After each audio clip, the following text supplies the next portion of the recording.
Bem-vindos! Meu nome é Ricardo Benchim e com a ajuda de Deus vamos dar mais um pouco, uma incrementada, um pouquinho mais para a nossa base que vamos precisar de usar durante esta matéria, né? Nesta disciplina. Então, gente, simbora, meus amigos. Bom, comecemos então com uma definição. A questão é, por que tem que ter definições na matemática? Bom, a questão é que para poder falar sobre algo, temos que ter uma certeza, a melhor noção possível, né? Então, é por isso que as definições são muito importantes. Uma definição bem colocadinha, e bem entendida, melhor ainda, né? Bom, então nós vamos dar aqui a definição do que se conhece como a função inversa. Temos duas funções, um no domínio G de I e a função G no domínio I, que são subconjuntos de reais ambas, né? São duas funções bem comportadas. Depois vamos falar aqui que queremos falar com funções bem comportadinhas, né? Uhum.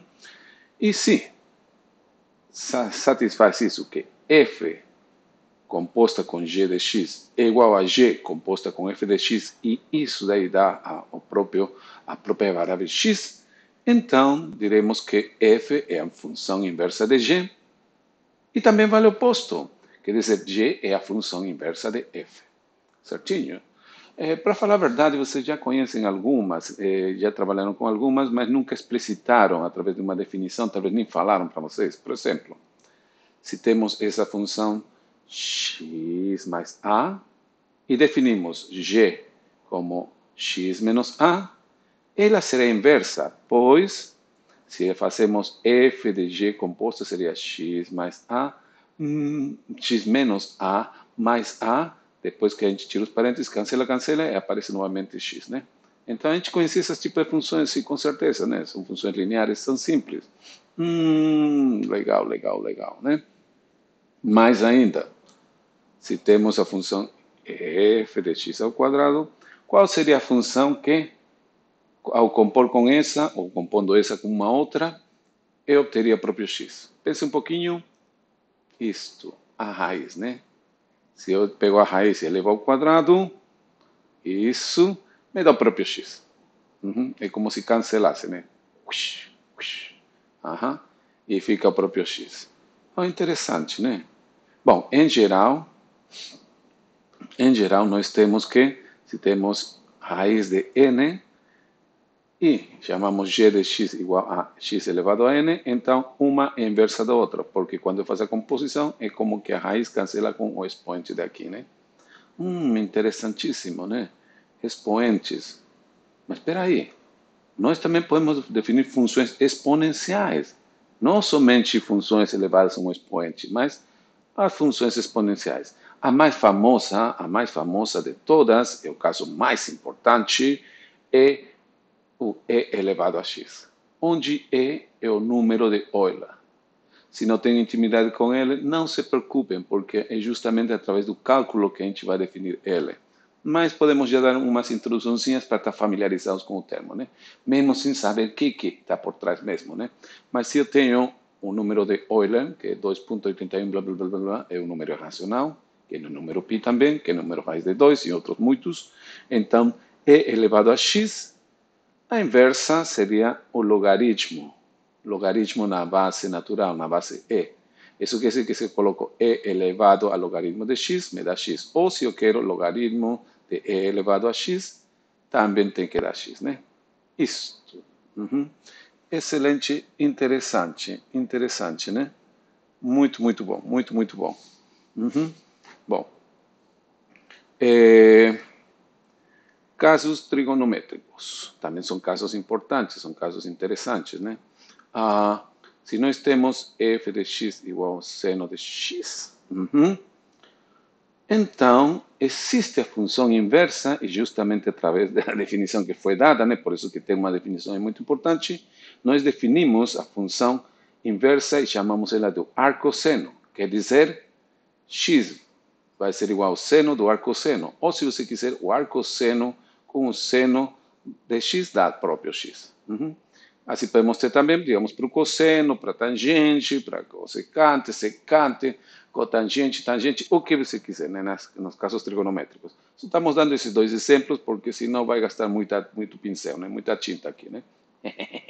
Bom, a inversa do cosseno, neste caso, seria o arco-cosseno. Quer dizer, cosseno do arco-cosseno ou arco-cosseno do cosseno me dá novamente x. Aham.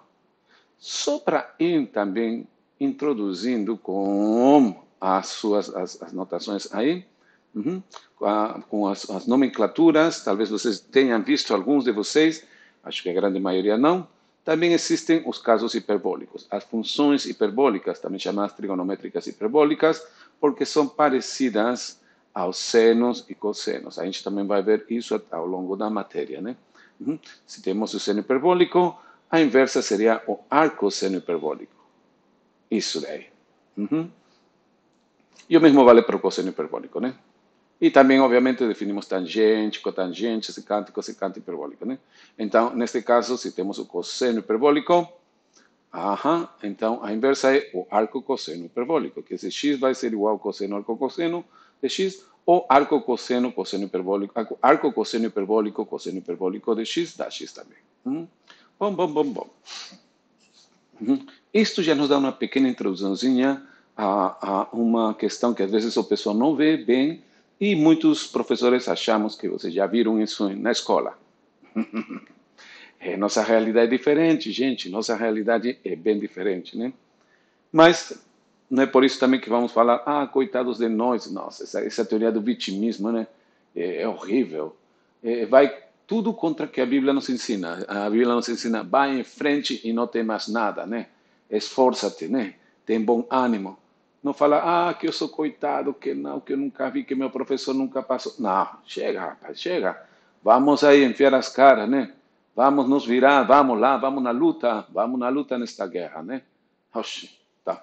Bom, já temos uma pequena introduçãozinha a isto, mas temos mais coisas, temos que ver mais coisas ainda, gente. Por exemplo, falando de trigonometria, trabalharemos uma sub-área da... O que está escrito aí, gente? Isso, né? Isso se viram na escola, né? Com certeza. Vou dar aqui gama, epsilon, ômega, mu, epsilon, tau, rho, iota, alfa. O que está escrito aqui? É que aqui está em grego, né, gente? Gama maiúscula, a dica, não é o gama minúscula, não. O que está escrito aqui é geometria. Uma sub-área da geometria é A. Agora está mais fácil. O que está escrito aqui? Tau, rho, iota, gama, ômega, nu, o, mu, epsilon, tau, rho, iota, alfa. Trigonometria. Vamos a começar a estudar um pouquinho, só a cabecinha aí, tá? Do que é a trigonometria. É uma área bem legal também, né? Mas o que aconteceu? Já não ensina mais grego nas escolas, né? É por isso que muita gente ficou assim, rapaz, o ensino está ruim, né? Temos que voltar a fortalecer nossa educação, né? Isso, o nosso nível, né? Na escolaridade. Mas tudo bem, vamos lá, pelo menos vocês pegaram no tranco aqui. Eu recomendo para quem teve dúvidas, pegue o Wikipedia e veja o alfabeto grego. E aí vai ver que o gama é equivalente ao nosso G, o epsilon é o E, o ômega é o O, esse é o ômega, o mu um M, o epsilon novamente já falou, tau é o T, rho é o R, iota I, alfa, né?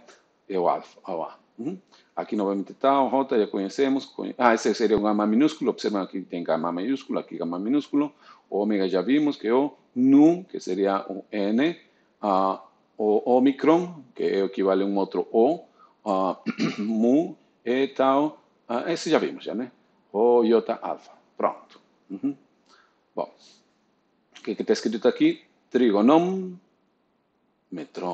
que são três lá, triângulo, medida, metron, medida no triângulo. Então, a trigonometria não faz mais do que tentar ver as medidas no triângulo, mas num triângulo especial.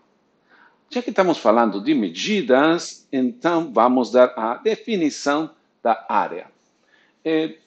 Este pequeno trechinho faz parte de umas notas que eu comecei até agora não consegui continuar, né? Mas por aí no tempinho vai sair, né?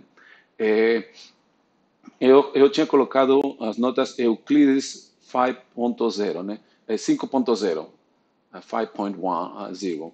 Por quê? Porque com 5 postulados de Euclides podemos construir muitas coisas. Só com 5 postulados de Euclides, né? Que aparecem no livro de Euclides da geometria axiomática, que acho fantástico, né?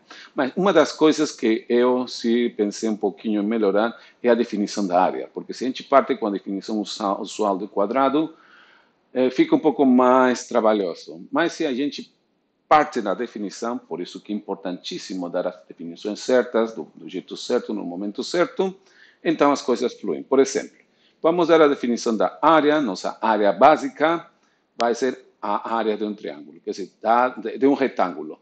Dado um retângulo, olha aqui um retangulinho, né? Como sei que é um retângulo? Lados paralelos, chum, chum. Aqui também lados paralelos, ajá. Iguais, iguais, los lados opostos, igual, igual, mas mais ainda, os ângulos aqui têm que ser de pi meios, ângulos retos, tá? Porque a gente pode ter, com certeza, pode ter uma figura que sejam lados paralelos, tem o mesmo valor, mas não é um retângulo. Pensem sobre isso, tá? Mas, bom, dado um retângulo, que está como que está na figura, de base B, estou chamando o valor desse lado B, obviamente aqui também é B, né? Porque é um retângulo. E altura A, aqui temos a altura A, aqui 90 graus, aqui pi meios, não 90, 90 é para a escola, aqui nossa medida é ângulo reto, vale pi meios. Aqui é A. Então, definimos a área dele como isso, simplesmente o produto dos lados, A vezes B. Interessante, né? Esta é a nossa área básica. E se é assim, então observem como fica a área de um quadrado, que vamos colocar como uma proposição. Quer dizer, uma proposição é uma expressão lógica que tem que ser provada, né? E está falando aqui, a área de um quadrado é o valor do seu lado ao quadrado. Bom, isso, às vezes o pessoal é o primeiro que aprende na área, né? A área do quadrado, lado ao quadrado. Tá. Mas nós não. Nós fizemos o contrário. Partimos da área de um retângulo e agora vamos provar esta proposição e ver que a área do quadrado é seu lado ao quadrado. Como? Bom, é simples. Demonstração. Um quadrado é um caso particular de retângulo. É mesmo, né? Isto, se os lados são iguais, todos, é um retângulo, mas como são iguais, vira o caso particular. Um quadrado. Isso quer dizer, segundo a nossa definição, a área vai ser, digamos, A vezes A, né? Que vai dar A ao quadrado.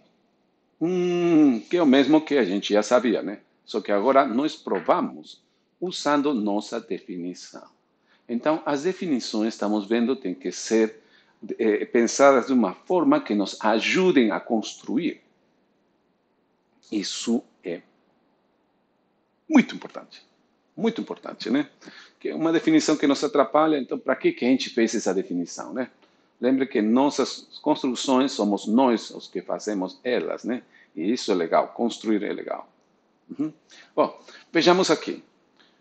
Mais um pouco sobre área, né? Fala a proposição, a área, neste caso de um triângulo retângulo. Está falando a área de um triângulo retângulo é a metade do produto dos seus lados perpendiculares. Ixi. Lados perpendiculares são aqueles que fazem pi meios, né? Isto, né? Ângulo reto. Pronto, então vamos ver. Temos um retângulo, mas aqui está falando um triângulo retângulo. Gente, por que colocou um retângulo aí? Bom, esta é uma das questões pelas quais eu acho que o nome de triângulo retângulo sai. Por quê? Ao traçar a diagonal do retângulo, nós vamos ter dois triângulos, que justamente são ângulo de pi meios, são dois triângulos retângulos igualzinhos, porque aqui também vale A, desculpem, aqui vale B, aqui vale A. Então, nós temos nossos triângulos, dois triângulos retângulos, né? Como esses triângulos vêm do retângulo, então é provável que o nome de aí venha, né? Triângulo retângulo. Bom, a questão é que ao dividir, obtemos dois triângulos idênticos. Isso quer dizer que se a área aqui é A, e aqui também tem que ser A. E é justamente essa área que eu quero calcular. Só que, observem, a área de todo retângulo vale 2A. Oh! Então, se toda a área vale 2A e a área de um retângulo é AB, a área de esse triângulo retângulo tem que ser a metade. Que é justo aquilo que nós queremos ver, né? Uhum. Porque essa área mais a outra área, se eu somo AB meios mais AB meios, vai dar AB, que é a área do retângulo que estava inicialmente. Uhum. Não é difícil, não é difícil, né? E a gente pode continuar fazendo construções assim bem legais sobre áreas, sobre geometria, né? Mas, como eu falei, nosso intuito não está agora em fazer essas construções, é tentar dar uma base, né? Uma base. Quanto melhor é possível, fica ótimo. Só que também não podemos encher uma base enorme, né? Uhum. Aqui não é para fazer toda a disciplina só baseada na base, né? Temos que muitas coisas para construir, mas estamos pegando as coisas que a gente está precisando mesmo. Mas vou parar um pouquinho por nas áreas por aqui e agora vamos então a este triângulo especial. Esse triângulo é muito especial. Qual? O famoso triângulo retângulo. Esse de aí que vem do isso mesmo, né? Nós aí partimos pela metade, já temos aqui o ângulo de π meios, né? Ângulo reto aqui. Esse triângulo. Como esse triângulo é famoso, então vamos tentar identificar algumas coisas. Já identificamos aqui que um ângulo é π meios. Estamos identificando aqui os lados A, B, tá? Eu vou falar, né? Os lados que formam as perpendiculares se chamam catetos. Então, A e B são catetos aqui. E o lado que está aqui, que não é cateto, se chama hipotenusa, que sempre está oposto ao ângulo de π meios, ao ângulo reto. Uhum. E também temos dois ângulos aí, né? Esse ângulo já sabemos. Então, temos esse outro ângulo que chamamos de x e y. Pode ser alfa e beta, pode ser gama, delta, o que quiser. Mas, bom, uma das coisas interessantes da geometria, e dá para provar, mas já falei que não vamos fazer toda a matéria de geometria, né? É que os ângulos internos, a soma dos ângulos internos de um triângulo quaisquer é π. Isso quer dizer, se aqui já tenho π meios, para completar, esses dois somados tem que dar π, quer dizer, x mais y tem que dar π meios. Assim completa π meios mais π meios dá π. Oh, legal, né? Então já estamos formalmente apresentados ao triângulo retângulo. Legal, ótimo, ótimo, ótimo. Estamos indo bem, estamos indo bem. Uau, agora vem teorema. Essa é uma palavra que muitos odeiam. Não é tão difícil assim. O que acontece é que às vezes o pessoal fala um teorema e não faz a demonstração. Quando eu cheguei na região, né, de Ilhéus e Itabuna, eu sempre gostei de ir trabalhar com os professores, né, corria para aqui, fazia uma escola, outra escola, até uma vez eu acabei, onde foi? No Sambaituba, acho que sim, eu fui no Sambaituba, aí uma colega de letras que era professora, estagiária lá, me convidou para ir, e a gente trabalhou um pouquinho lá na sala, e depois uma professora lá no Sambaituba falou, por que você veio aqui? E eu falei, e por que não? Eu falei, que nunca ninguém veio aqui, né, para nos ver, aqui nós somos esquecidos. Eu falei, bom, era, né, porque eu acho que todo mundo tem direito a aprender. E não podemos esquecer ninguém, né? Tá bom. Mas uma das coisas que eu percebi numa escola estadual em Ilhéus, e não foi por maldade, foi porque um professor, né, a gente estava trabalhando com eles, né, sobre geometria justamente, e quando foi, falei, teorema de Pitágoras, pronto, aí é enunciado. Todos os professores sabiam. Aí eu falei, agora vamos fazer a demonstração do teorema. É legal. Aí o pessoal ficou se olhando, e um professor não se conteve, levantou a mão e sinceramente falou assim, professor de matemática da rede pública, não estou inventando história, o mandamento, um dos mandamentos fala não mentir, e para mim é fundamental cumprir os mandamentos que estão na lei de Deus. Bom, ele levantou a mão, o professor, e falou: "Oh, Ricardo, me desculpe, mas tem que provar o teorema? Esse teorema se prova?"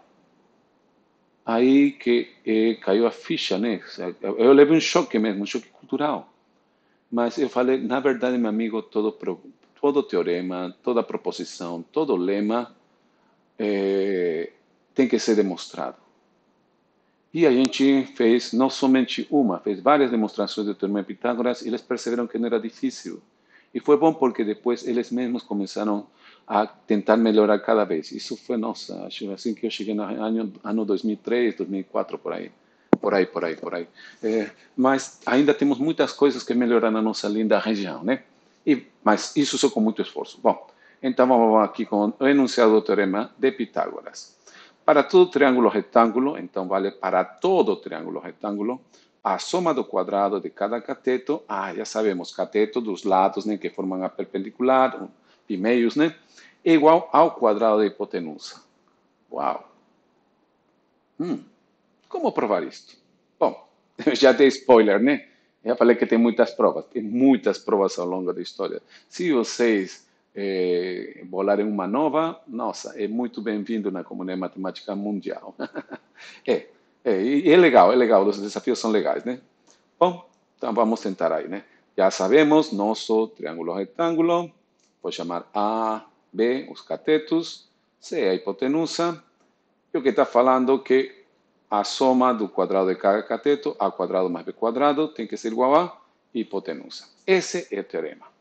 Agora vem aquela parte, temos que provar, né? Eu coloquei aqui proof number one, quer dizer, demonstração número né? Mas podem ser muitas demonstrações, tem muitas demonstrações. Tem um livro que só tem demonstrações do teorema de Pitágoras, então fiquem à vontade se vocês querem ver sobre elas, tá? Mas vamos ver aqui. Prestem atenção. Olha, tudo que a gente viu aqui até agora vai ser usado. Por isso que vocês vão ver que não é difícil. Até vocês vão sentir, nossa, era isso? Então vamos lá. Primeira coisa. Vou construir um quadrado de lado A mais B. Quadrado de lado A mais B. Ao unir os pontos internos dele, formaremos um outro quadrilátero interno. É mais ou menos algo parecido, né? Você, nessa que fala, nesses joguinhos de criancinha, que fala, junte os pontinhos, aí você junta do ponto 1 para o ponto 2, para o ponto 3, para o ponto 4, e quando você junta tudo, tem um cachorrinho, né? Às vezes um gatinho, ou talvez uma baianinha bonita, né? Então, realmente as baianas para mim são as mulheres mais bonitas do mundo, e eu conheço muitas. Uma pena que os homens não sabem dar valor às mulheres que temos na nossa região. Mas tudo bem, voltando aqui para a matemática. Um, e vamos ver então. E também vamos formar, depois de que formar, juntar os pontinhos, 4 triângulos retângulos de catetos A, B e hipotenusa C. Então vamos ver como é a figura. Essa aí, né? Lado AB, lado AB, lado AB, lado AB. Então vamos juntar esses pontos. Chum, chum, chum, chum, chum. Aham. Então formamos um quadrilátero aqui, certo? E também temos 4, como falamos, 4 triângulos retângulos. Desculpem. Esse, né? Qual a relação entre os ângulos? Porque eu sei que esse é um quadrilátero do lado C, mas para ser quadrado eu teria que ver quanto que vale esse ângulo gama aqui. Mas espera aí, se aqui é alfa e beta, aqui também é alfa. Alfa mais beta dá pi meios. Então, tudo isto vale π.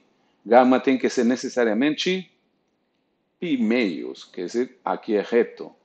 E pela simetria vai ser o mesmo aqui, o mesmo aqui, o mesmo aqui. Opa! Então, já vemos a relação entre os ângulos alfa, beta e gama, né? E π meios. Uau! Isso quer dizer que isto, né?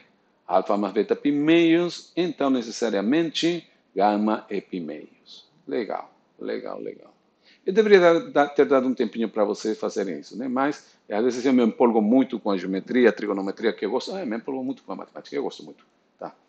Logo, o quadrilátero interior do lado C é um quadrado. Hum, Então nós temos que temos um quadradão de lado A mais B, sim? Temos quatro triângulos retângulos de lados A, B, né? Base A, B, altura A, quatro triângulos retângulos, e temos um quadrado interior de lado C. Uhum. Isso mesmo, um quadradão, quatro triângulos retângulos de base A e altura B, e um quadradinho dentro, né? De lado C. Agora vamos, como vamos provar esse teorema? Bom, já analisamos um pouquinho nossa figura. Então, agora vai ser algo que tem a ver com as áreas. Uhum. A área do quadradão pode ser calculada de duas formas. A primeira, bom, a primeira é da que a gente acabou de definir. Qual que é a área de um quadrado? Lado ao quadrado. Então, seria A mais B ao quadrado. E olha, isto a gente viu. É o binômio quadrado. Está aqui, né? A gente viu na aula passada. É aquilo que eu falei. Vocês já sabem muitas coisas que estamos usando aqui. Não é à toa que a gente foi construindo isto. Tudo está assim, tem um certo caminho lógico, né? Uma senda lógica para tentar dar uma base, né? Na verdade, eu vou escolhendo aquelas coisas que vamos precisar, queremos precisar. Bom, essa seria a área do quadradão. Mas a área do quadradão pode também ser feita como a soma das figuras internas, quer dizer, 4 vezes as áreas dos triângulos retângulos, mais a área do quadradinho do lado C. Essa área do quadradinho é fácil, né? C quadrado. Isto. Devia ter mandado também para vocês calcularem, né? Mas está aí já. 4 vezes o triangulinho AB sobre 2, vai cancelar. Então fica 2AB. Mais a área do quadradinho, C. Só que essa e essa daqui representam a área do mesmo quadradão. Então, isto tem que ser igual a isto. Agora sim, não vou me empolgar, vou parar, vou pensar, e vou falar, agora é sua vez. Igualem essas áreas e vejam o que dá. Agora, já.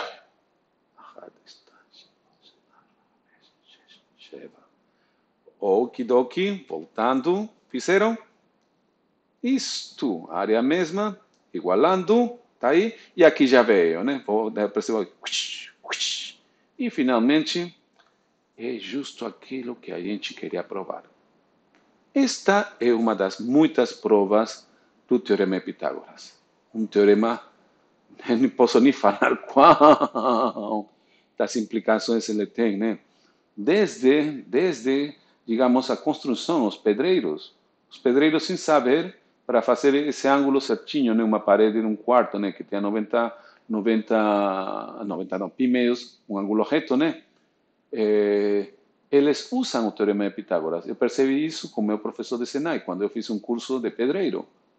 Ele falou, olha, para vocês fazerem quadrar bem uma parede com outra, vocês vão pegar uma medida de um lado, vão dar 3, uma outra medida do outro lado da parede que vocês querem construir, 4, e depois juntam as pontas. Se a medida bate com 5, tá certinho. Aí eu falei, professor, não sei se os senhores sabem, mas vocês estão usando por trás o Teorema de Pitágoras. Nossa, ele ficou muito feliz, o professor Alex, me ajude, do Senai, ficou muito feliz de saber que toda a matemática que tinha por trás, né? E tem, nossa, na física, uau, na matemática mesmo, né? Na engenharia, na computação, até acho na culinária deve ter, né? Deve ter alguma aplicação do Teorema de Pitágoras. Com certeza, mas vamos lá, que o tempo está passando, apesar de eu ter ido rápido, estamos indo bem. Bom, considerações finais. Isto. Estamos começando a nossa jornada. Nas funções inversas, na geometria, na trigonometria. É o que a gente viu agora, né? Um pouquinho de funções inversas. Vimos as mais importantes, talvez, né? Primeira definição, muito importante. A função inversa do exponencial e logaritmo na base neperiana, né? E também as trigonométricas e também as hiperbólicas têm suas inversas. Na geometria vimos áreas, na trigonometria já vimos o triângulo retângulo e o teorema de Pitágoras. Isso para ter uma base sólida, e para poder ter uma base sólida, demonstramos o teorema de Pitágoras. O fato de demonstrar as coisas cria na gente dentro um processo cognitivo que nos dá segurança. E com segurança podemos continuar. Se não temos segurança, até para dar um passo. Não vamos devagarzinho ou não vamos. Então, por isso que temos que ter uma base bem sólida, né? Bom, Albert Einstein. Oh, gente, secretária! Secretária! Você colocou Albert Einstein. Ele está de penetra? Ah, não? É mesmo, eu falei, né? É claro, claro, claro. Gente, é o Teorema de Pitágoras. Obrigado, secretária. E um abraço para sua irmã solteira. Filha da Bahia. Não falei nada, secretária. Não falei nada. Penetra nada. O Albert Einstein, quando ele fez a prova da teoria da relatividade especial, quando ele fez o artigo, uma das questões que ele usa dois trens, um andando com uma velocidade e outro que está em repouso. E aí, ele usa, com um fecho de luz, obviamente, com essa construção fantástica que eu recomendo que vocês vejam quando tiverem tempo nas férias. Peguei um livro muito bom do John Archibald Wheeler e Taylor, se chama Space-Time Physics. Muito bom. E vocês vão ver que usa o Teorema de Pitágoras. Albert Einstein usa o Teorema de Pitágoras. Quer dizer, sem Teorema de Pitágoras não conheceríamos muitas coisas, entre elas a beleza da relatividade especial. Interessante, né? O melhor ainda está por vir, gente. Então, Shalom, Lekulam, Shalom. Se for vontade de Deus, a gente se vê na próxima aula. Tschüss, auf Wiedersehen.